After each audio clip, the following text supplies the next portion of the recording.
दोस्तों, क्या आपने कभी सोचा है कि जिस गैस से आपके घर का चूल्हा जलता है वो कहां से आता है?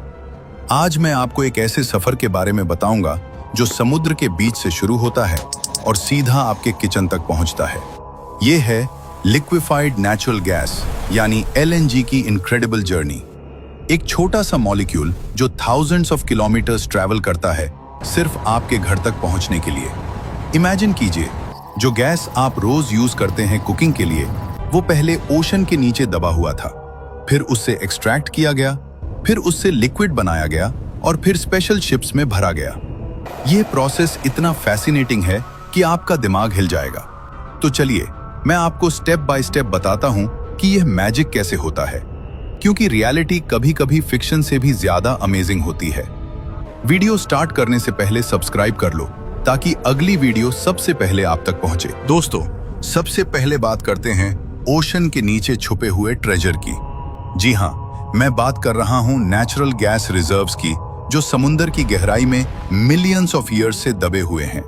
ये gas actually pre historic plants और एनिमल्स के फॉसिल से बनी है, जो टाइम के साथ कंप्रेस होकर गैस बन गई। ओशन फ्लोर के नीचे सेडिमेंट्री रॉक्स की लेयर्स में ये गैस ट्रैप्ड रहती है प्रेशर में। साइंटिस्ट स्पेशल इक्विपमेंट यूज करते हैं अंडर वाटर सर्वेस के लिए, ताकि पता चल सके कि गैस कहां है। सीस्मिक वेव्स भेजे जाते हैं ओशन फ्लोर में, जो गैस रिजर्व्स की लोकेशन डिटेक्ट कर देते हैं। यह प्रोसेस बिल्कुल ट्रेजर हंटिंग की तरह है, बस यह ट्रेजर अंडरग्राउंड है। मरीन जियोलॉजिस्ट्स ईयर्स तक रिसर्च करते हैं बेस्ट ड्रिलिंग स्पॉट्स फाइंड करने के लिए। ओशन में गैस रिजर्व्स यूजुअली 1000 से 4000 मीटर्स की डेप्थ में मिलते हैं। टेक्नोलॉजी की मदद से हम एक्यूरेटली प्रिडिक्ट कर सकते हैं कि कितनी गैस है किसी पर्टिकुलर एरिया में। अब भाई, जब लोकेशन पता चल जाए कि गैस कहां है, तो असली चैलेंज है उसे निकालना, और ये काम होता है ड्रिलिंग से। समुद्र के ऊपर एक बहुत बड़ा प्लेटफॉर्म खड़ा किया जाता है। इसे ऑफशोर ड्रिलिंग प्लेटफॉर्म कहते हैं, और ये स्ट्रक्चर इतना बड़ा होता है कि उसमें हंड्रेड्स ऑफ वर्कर्स रहते हैं, खाते हैं, सोते हैं और काम करते हैं। इस प्लेटफॉर्म के नीचे एक बहुत पावरफुल ड्रिल लगाई जाती है, जो समुद्र की तह को तोड़ती है और फिर आगे जमीन के अंदर जाती है, कभी कभी 3000 से 5000 मीटर तक भी। सोचना एक सेकंड के लिए, 3 से 5 किलोमीटर नीचे। जब ड्रिल गैस रिजर्व तक पहुंचती है तो गैस प्रेशर की वजह से ऊपर की तरफ आना चाहती है, लेकिन इंजीनियर्स इस प्रेशर को कंट्रोल करते हैं ताकि कोई बड़ा एक्सीडेंट ना हो। ये काम बहुत रिस्की होता है।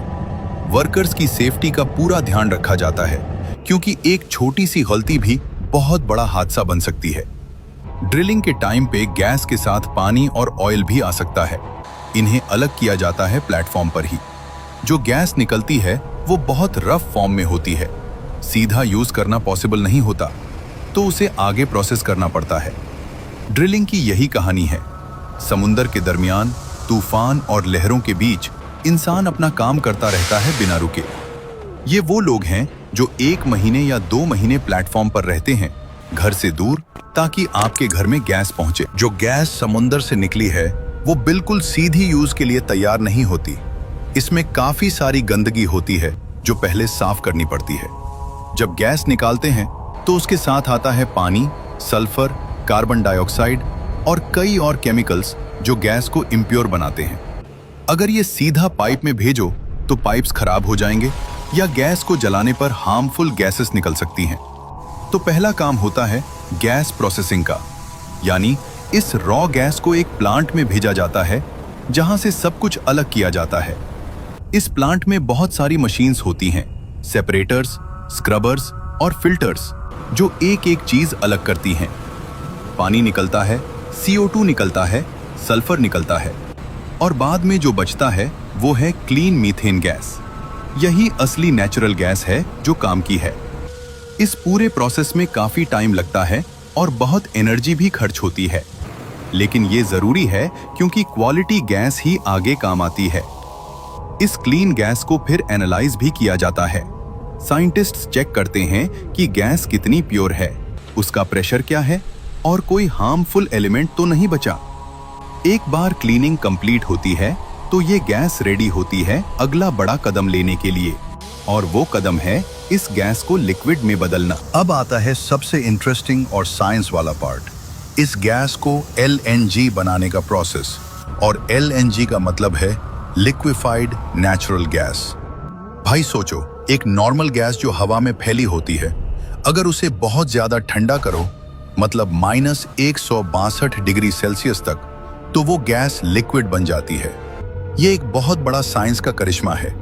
एक गैस जो बहुत जगह घेरती है, लिक्विड बनाते ही उसकी साइज 600 टाइम्स छोटी हो जाती है।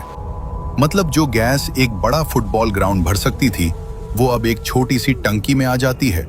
यही रीजन है कि LNG बनाते हैं, ताकि ज्यादा क्वांटिटी को एक जगह से दूसरी जगह ले जाना आसान हो जाए। इस प्रोसेस के लिए बहुत बड़ी लिक्विफैक्शन प्लांट बनाई जाती है, जहां स्पेशल कंप्रेसर्स और कूलिंग सिस्टम्स लगाए जाते हैं जो गैस को इतना ठंडा कर देते हैं। ये पूरा प्लांट एक मिनी सिटी की तरह होता है। हजारों लोग काम करते हैं वहां। जब गैस लिक्विड बन जाती है तो उसका रंग हल्का सा ट्रांसपेरेंट होता है और ये बहुत ही ठंडा होता है। इतना ठंडा कि अगर इसे हाथ लगाओ तो हाथ जल जाएगा। एक्चुअली ये इतना एक्सट्रीम टेम्परेचर है कि मेटल भी कुछ सेकंड्स में डैमेज हो सकती है। इसलिए LNG को स्टोर करने और ट्रांसपोर्ट करने के लिए स्पेशल इंसुलेटेड कंटेनर्स यूज किए जाते हैं जो इसे ठंडा रख सकें। ये लिक्विफैक्शन प्लांट अक्सर वहां होती है जहां गैस निकाली जाती है, ताकि सीधा LNG बना के शिप करो। अब गैस लिक्विड बन गई।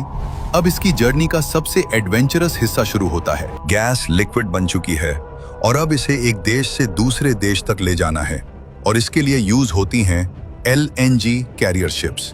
ये सिर्फ और सिर्फ LNG ढोने के लिए स्पेशली डिजाइन की गई जायंट शिप्स होती हैं। सबसे पहले होता है लोडिंग का काम।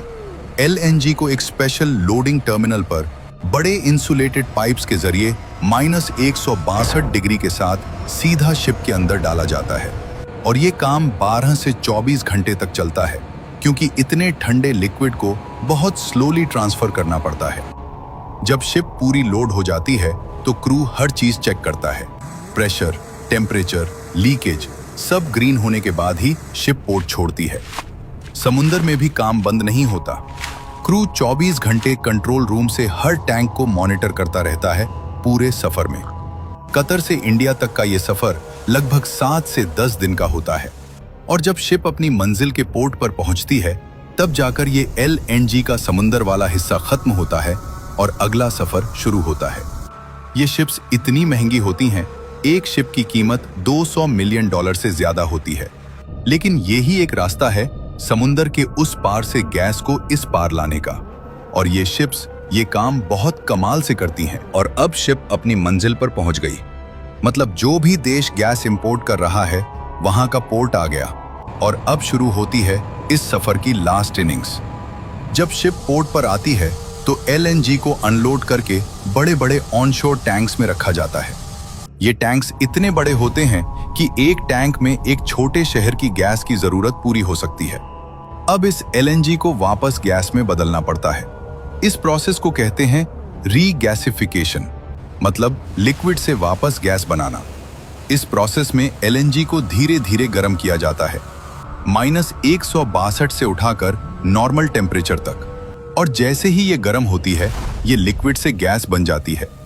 ये प्रोसेस रीगैसिफिकेशन टर्मिनल में होती है, जो पोर्ट के पास ही होती है। जब गैस बन जाती है तो इसे डायरेक्टली पाइपलाइंस में भेजा जाता है। ये पाइपलाइंस जमीन के अंदर होती हैं और एक बड़े नेटवर्क की तरह पूरे शहर और कॉलोनी में फैली होती हैं। जब गैस पाइपलाइन में आती है तो पहले सिटी गेट स्टेशनों आते हैं, जहां गैस का प्रेशर चेक होता है और रिड्यूस किया जाता है, क्योंकि गैस का ओरिजिनल प्रेशर बहुत ज्यादा होता है, सीधा घर नहीं भेज सकते। फिर डिस्ट्रीब्यूशन पाइपलाइंस से गैस लोकल एरियाज में जाती है, और वहां से CNG स्टेशनों और घर और फैक्ट्रीज सब जगह पहुंचती है। और जब तुम अपने घर का चूल्हा जलाते हो, गैस की जो ब्लू फ्लेम निकलती है, वो ही है उस समुंदर की गहराई की गैस जो इतना लंबा सफर करके आपके पास आई है। ये कोई छोटी बात नहीं है। इस एक काम के लिए हजारों engineers, scientist, workers, ship crew और पाइपलाइन वर्कर्स दिन रात काम करते हैं। कुछ तो महीनों तक घर नहीं जाते, सिर्फ इसलिए कि देश में गैस सप्लाई होती रहे। और हम कभी कभी चूल्हा बंद करना भूल जाते हैं, अननेसेसरीली गैस वेस्ट करते हैं। ये सोचते ही नहीं कि इस गैस की कीमत क्या है, कितना एफर्ट है, कितनी मेहनत है। ये एक नेचुरल रिसोर्स है जो धरती ने करोड़ों सालों में बनाया और एक बार खत्म हुआ तो वापस नहीं आएगा। इसलिए गैस का सही यूज करो, गैस का फजूल वेस्ट बंद करो। और आप में से कौन कौन नेचुरल गैस यूज करता है, कमेंट में जरूर लिखिए नेचुरल गैस। अगर वीडियो पसंद आए तो लाइक, शेयर और सब्सक्राइब जरूर करें और मिलते हैं अगले वीडियो में।